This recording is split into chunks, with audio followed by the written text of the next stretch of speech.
Hi! In front of me is Samsung Galaxy M04 and today I would like to show you how you can set up Face Unlock on this Samsung.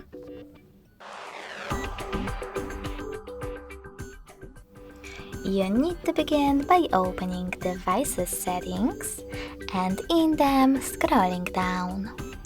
Now tap on Security and Privacy. Following that, scroll down again, click on Biometrics, and tap on Face Recognition at the top. Then enter your current login method and tap on Continue. Remember to keep your face in frame and wait for 100% mark.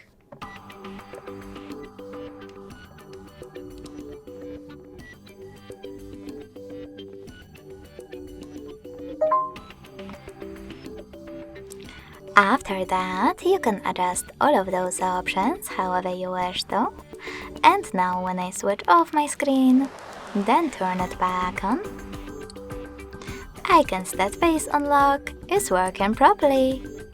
If you wish to delete it, tap on Face Recognition again, enter your current screen lock, and choose Remove Face Data at the top. Lastly, confirm your choice in the pop-up. Thanks so much for watching. If you enjoyed this video, smash that like button, comment and subscribe. Bye!